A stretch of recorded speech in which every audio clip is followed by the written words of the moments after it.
ಶ್ರೀ ಗಣೇಶ ಪುರಾಣ ಅಧ್ಯಾಯ 20. ಅಂಧಕ, ಅಂಬೂಸುರ ಹಾಗೂ ತುಂಗ ಇವರ ವಧೆ. ಈ ಪ್ರಕಾರ ದಿನನಿತ್ಯ ಹೊಸ ಹೊಸ ವಿಘ್ನಗಳು ಬರಹತ್ತಿದ್ದರಿಂದ ಕಾಶಿರಾಜನ ಮಗನ ವಿವಾಹ ಮುಂದೆ ಮುಂದೆ ಬೀಳುತ್ತಾ ನಡೆಯಿತು.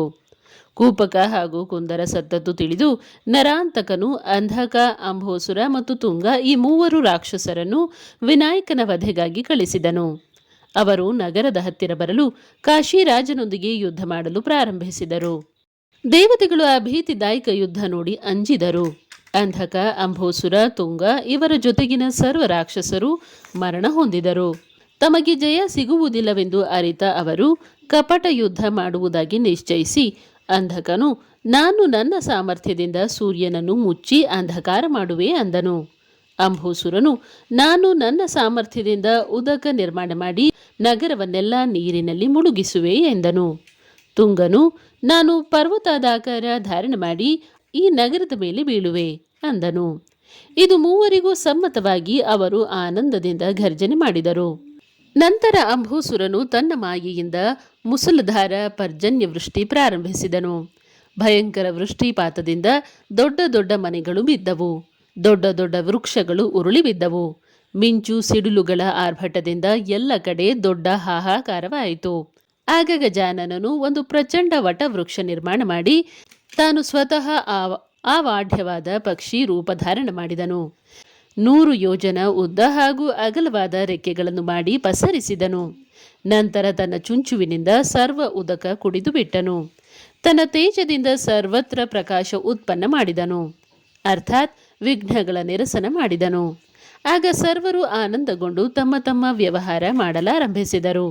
ಕೊನೆಗೆ 10 ದಿವಸ ಆದ ನಂತರ ಅಂಧಕ ಮತ್ತು ಅಂಬೂಸುರರು ದಣಿದರು. ಆಮೇಲೆ ತುಂಗನು ಪರ್ವತ ರೂಪ ಧಾರಣ ಮಾಡಿ ನಾನು ಪಕ್ಷಿಯ ಮೇಲೆ ಭಾರವನ್ನು ಹಾಕಿ ಅದು ಅಲ್ಲಿಯೇ ಜಬ್ಬಟ್ಟಿ ಆಗಿ ಪ್ರಾಣ ಬಿಡುವಂತೆ ಮಾಡುವೆ ಎಂದು ಪರ್ವತಾಕಾರವಾಗಿ ಪಕ್ಷಿಯ ಮೇಲೆ ಬೀಳಲು ಹೊರಟನು.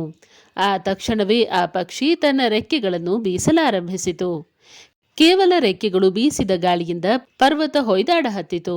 ಗರುಡ ಸರ್ಪವನ್ನು ತನ್ನ ಚುಂಚುವಿನಲ್ಲಿ ಹಿಡಿದೊಯ್ಯುವಂತೆ ಆ ಪಕ್ಷಿಯು ಆ ಪರ್ವತವನ್ನು ತನ್ನ ಚುಂಚುವಿನಲ್ಲಿ ಹಿಡಿದು, ಹಾಗೆ ತನ್ನ 2 ಕಾಲುಗಳಲ್ಲಿ ಅಂಧಕ ಮತ್ತು ಅಂಬೂಸುರ ದೈತ್ಯರನ್ನು ಹಿಡಿದು ಆ ಮೂವರು ದೈತ್ಯರ ಸಹ ಆ ಪಕ್ಷಿ ಆಕಾಶದಲ್ಲಿ ಹಾರಿ ಸುತ್ತುವರಿಯ ಹತ್ತಿತು.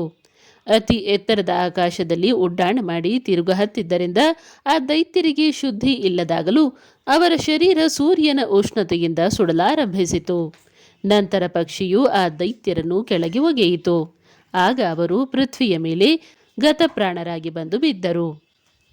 ಅಧ್ಯಾಯ 21. ಅಂಬೂಸುರ ಮಾತೆಯ ವಧೆ. ಪಕ್ಷಿಯು ಬೀಸಿ ಒಗೆದದ್ದರಿಂದ ದೈತ್ಯರು ಚೂರು ಚೂರಾಗಿ ಬಿದ್ದರು. ಅದರಲ್ಲಿ ಅಂಬೂಸುರನ ಮಸ್ತಕದ ಒಂದು ಚೂರು ನರಾಂತಕನ ರಾಜ್ಯದಲ್ಲಿ ಬಂದು ಬಿದ್ದಿತು. ಆಗ ರಾಕ್ಷಸ ಮಾತೆ ಮಲಗಿದ್ದಳು. ದಾಸಿಯು ಈ ವರ್ತಮಾನ ಅವಳಿಗೆ ತಿಳಿಸಿದಳು. ಪುತ್ರನ ಚಿನ್ನ ಚಿನ್ನವಾದ ಮಸ್ತಕ ಕಣ್ಣಿಗೆ ಬೀಳುತ್ತಲೇ ದುಃಖದಿಂದ ಮೂರ್ಛಿತಳಾದಳು. ಅವಳು ಎಚ್ಚೆತ್ತು ಆ ಪ್ರಸಂಗ ನೆನೆದು ಕೈಯಿಂದ ಎದೆ ಎದೆ ಬಡಿದುಕೊಂಡು ಅಳಹತ್ತಿದಳು. ನಂತರ ಅವಳು ಅತಿಶಯ ಕ್ರೋಧದಿಂದ ತನ್ನ ಸಖಿಗೆ, ಹೇ ಗೆಳತಿ, ನನ್ನ ಪುತ್ರನ ಮಸ್ತಕ ಚೂರನ್ನು ಎಣ್ಣೆಯಲ್ಲಿ ಇಡು.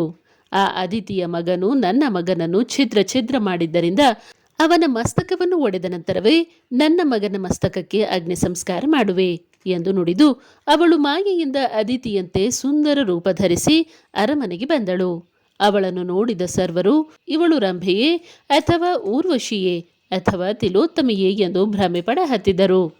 ಅದಿತಿ ತನ್ನ ಕಡೆ ಬಂದ ಸಮಾಚಾರ ಕಾಶಿರಾಜನ ಪತ್ನಿಗೆ ತಿಳಿಯಲು ಅವಳು ಅತಿ ಆದರದಿಂದ ಸ್ವಾಗತ ಮಾಡಿದಳು. ನಂತರ ಅದಿತಿ ರೂಪಿ ರಾಕ್ಷಸಿಯು, ಹೇ ಮಹಾರಾಣಿ, ನೀವು ನನ್ನ ಪುತ್ರನನ್ನು ಬಹಳ ದಿವಸ ಇಲ್ಲಿ ಇಟ್ಟುಕೊಂಡಿದ್ದರಿಂದ ಅವನ ವಿಯೋಗದ ವ್ಯಾಕುಲವನ್ನು ತಾಳಲಾರದೆ ಅವನ ಭೇಟಿಗೆ ನಾನು ಇಲ್ಲಿಗೆ ಬಂದಿರುವೆ ಎಂದು ನುಡಿದಳು. ಅವಳ ಭಾಷಣವನ್ನು ರಾಣಿಯು ಕೇಳಿ ವಿನಾಯಕನನ್ನು ಕರೆತರಲು ದೂತನಿಗೆ ಆಜ್ಞೆ ಮಾಡಿದಳು. ಅದಿತಿಯ ಆಗಮನ ಸಮಾಚಾರ ರಾಣಿಯು ರಾಜನಿಗೂ ಅರುಹಿದಳು. ಈ ವರ್ತಮಾನ ಕಾಶಿರಾಜನಿಗೆ ಗೊತ್ತಾಗಲು ಆನಂದದಿಂದ ಋಷಿ ಪತ್ನಿಗೆ ಭೇಟಿಯಾಗಲು ಬಂದನು. ಅವನು ಕೈ ಮುಗಿದು, ಹೇ ಮಾತೋಶ್ರೀ, ಇಂದು ತಮ್ಮ ದರ್ಶನವಾಗಿ ನಾನು ಧನ್ಯನಾದೆನು. ಹೇ ದೇವಮಾತೆ, ನಿಮ್ಮ ಪುತ್ರ ವಿನಾಯಕ ಮಹಾಪರಾಕ್ರಮಿ ಇರುವನು. ನೀವು ಬಂದದ್ದು ಒಳ್ಳೆಯದಾಯಿತು. ನನ್ನ ಮಗನ ವಿವಾಹವಾಗುವವರೆಗೆ ನೀವು ಇಲ್ಲಿಯೇ ಇರಬೇಕಾಗಿ ಪ್ರಾರ್ಥನೆ ಎಂದು ಅನ್ನುವಷ್ಟರಲ್ಲಿ ವಿನಾಯಕನು ಅಲ್ಲಿಗೆ ಬಂದನು. ರಾಕ್ಷಸಿಯ ಸರ್ವ ಕಪಟ ಅರಿತು ಅವನು, ನೀನು ನನಗಾಗಿ ತಿನ್ನಲು ಏನು ತಂದಿರುವೆ, ಅದನ್ನು ಕೊಡು ಎಂದು ಅವಳ ತೊಡೆಯ ಮೇಲೆ ಕುಳಿತನು. ಆ ಕಪಟಿ ರಾಕ್ಷಸಿ ಅವನಿಗೆ ಒಂದು ವಿಷಯುಕ್ತ ಉಂಡೆ ತಿನ್ನಲು ಕೊಟ್ಟಳು. ವಿನಾಯಕನು ಅದನ್ನು ತಕ್ಷಣ ತಿಂದುಬಿಟ್ಟನು ಮತ್ತು ಬಾಲಭಾವದಂತೆ ಮತ್ತೆ ಬೇಡಲಾರಂಭಿಸಿದನು. ಅವಳ ಹತ್ತಿರ ಉಂಡೆ ಮುಗಿದದ್ದು ರಾಣಿಯು ತಿಳಿದು ವಿನಾಯಕನಿಗೆ ಹಸಿವು ಬಹಳವಾಗಿರುವಂತೆ ಕಾಣುವುದು. ಕಾರಣ, ತಾಯಿ, ನೀವಿಬ್ಬರೂ ಭೋಜನ ಗೃಹಕ್ಕೆ ನಡೆಯಿರಿ, ನಿಮಗೆ ಮೃಷ್ಟಾನ್ನ ಭೋಜನ ವ್ಯವಸ್ಥೆ ಮಾಡುವೆ ಎಂದು ಅನ್ನಲು, ಇದನ್ನು ಕೇಳಿ ಅದಿತಿರೂಪಿ ರಾಕ್ಷಸಿ ಬಾಲಕನೊಂದಿಗೆ ಏಳಬೇಕೆನ್ನುವಷ್ಟರಲ್ಲಿ ವಿನಾಯಕನು ತನ್ನ ಶರೀರದ ತೂಕ ಹೆಚ್ಚಿಸಿದ್ದರಿಂದ ಅವಳಿಗೆ ಏಳಲು ಅಸಾಧ್ಯವಾಯಿತು. ಅಷ್ಟರಲ್ಲಿ ವಿನಾಯಕನು ಮಲಗಿದಂತೆ ನಟನೆ ಮಾಡಿ ಅವಳ ತೊಡೆಯ ಮೇಲೆ ಕೈಕಾಲು ಪಸರಿಸಿದನು. ಅವಳಿಗೆ ಅವನ ಭಾರ ಸಹನವಾಗದೆ ಅವಳು ತನ್ನ ತೊಡೆಯ ಮೇಲಿನಿಂದ ಎತ್ತಲು ಹೋದರೆ ಅವನು ಏಳಲೊಲ್ಲನು. ಅದನ್ನು ರಾಜನು ನೋಡಿ, ಹೇ ಮಾತೋಶ್ರೀ, ಪ್ರೀತಿಯಿಂದ ನಿಮ್ಮ ಮಡಿಲಲ್ಲಿ ಮಲಗಿರುವನು, ಕಾರಣ ಅವನನ್ನು ಎಬ್ಬಿಸಬೇಡಿರಿ. ಚಿಕ್ಕ ಮಕ್ಕಳು ಬಹಳ ದಿನ ತಾಯಿಯನ್ನು ಬಿಟ್ಟಾಗ ಹೀಗೆ ಮಾಡುವುದು ಸಹಜ ಎಂದು ಹೇಳಿದನು. ಆದರೆ ವಿನಾಯಕನ ಪರ್ವತಪ್ರಾಯ ಭಾರ ತಾಳಲಾರದೆ ತಡಪಡಿಸಿ ಆ ರಾಕ್ಷಸಿ ಪ್ರಾಣ ಬಿಟ್ಟಳು. ಅದರೊಂದಿಗೆ ಅವಳ ವಿಕರಾಳ ಸ್ವರೂಪ ಪ್ರಕಟವಾಯಿತು. ಅದನ್ನು ನೋಡಿ ಸರ್ವರು ಬಹಳ ಆಶ್ಚರ್ಯಚಕಿತರಾದರು. ಆಗ ಕಾಶಿರಾಜನು ವಿನಾಯಕನನ್ನು ಸ್ತುತಿ ಮಾಡಿದನು. ಉತ್ಪಾತನಾಶನ ಸ್ತೋತ್ರ. ನಾಥಸ್ತ್ವಮಸಿ ದೇವಾನಾಂ ಮನುಷ್ಯೋರಗರ ರಕ್ಷಸಾಂ ಯಕ್ಷಗಂಧರ್ವ ವಿಪ್ರಾಣಾಂ ಗಜಾಶ್ವರಥ ಪಕ್ಷಿಣಾಂ ಭೂತಭವ್ಯ ಭವಿಷ್ಯಸ್ಯ ಬುದ್ಧೀಂದ್ರಿಯ ಗಣಸ್ಯ ಚ ಹರ್ಷಸ್ಯ ಶೋಕದುಃಖಸ್ಯ ಸುಖಸ್ಯ ಜ್ಞಾನಮೋಹಯೋ ಅರ್ಥಸ್ಯ ಕಾರ್ಯಜಾತಸ್ಯ ಲಾಭಹಾನ್ಯೋಸ್ತಥೈವ ಚ ಸ್ವರ್ಗಪಾತಾಳಲೋಕಾನಾಂ ಪೃಥಿವ್ಯಾ ಜಲಧೈರಪಿ ಕ್ಷತ್ರಾನಾಂ ಬ್ರಾಹ್ಮಣಾನಾಂ ಚ ಪಿಶಾಚಾನಾಂ ಚ ವಿರುಧಾಂ ವೃಕ್ಷಾಣಾಂ ಸರಿತಾಂ ಪುಂಸಾಂ ಸ್ತ್ರೀಣಾಂ ಬಾಲಗಣಸ್ಯ ಚ ಉತ್ಪತ್ತಿ ಸ್ಥಿತಿ ಸಂಹಾರಕಾರಿಣೇ ತೇ ನಮೋ ನಮಃ. ಪಶೂನಾಂ ಪತಯೇ ತುಭ್ಯಂ ತತ್ವಜ್ಞಾನಪ್ರದಾಯಿನೇ ನಮೋ ವಿಷ್ಣುಸ್ವರೂಪಾಯ ನಮಸ್ತೆ ರುದ್ರರೂಪಿಣೆ ನಮಸ್ತೆ ಬ್ರಹ್ಮರೂಪಾಯ ನಮೋನಂತಸ್ವರೂಪಿಣೆ ಮೋಕ್ಷಹೇತೋ ನಮಸ್ತುಭ್ಯಂ ನಮೋ ವಿಘ್ನಹರಾಯತೆ ನಮೋ ಭಕ್ತವಿನಾಶಾಯ ನಮೋ ಭಕ್ತಪ್ರಿಯಾಯ ಚ ಆದಿದೈವಾದಿಭೂತಾತ್ಮಂ ಸ್ಥಾಪತ್ರಯಹರಾಯತೆ ಸರ್ವೋತ್ಪಾತವಿಘಾತಾಯ ನಮೋ ಲೀಲಾಸ್ವರೂಪಿಣೆ ಸರ್ವಾಂತರ್ಯಾಮಿಣೇ ತುಭ್ಯಂ ಸರ್ವಾಧ್ಯಕ್ಷಾಯ ತೇ ನಮಃ.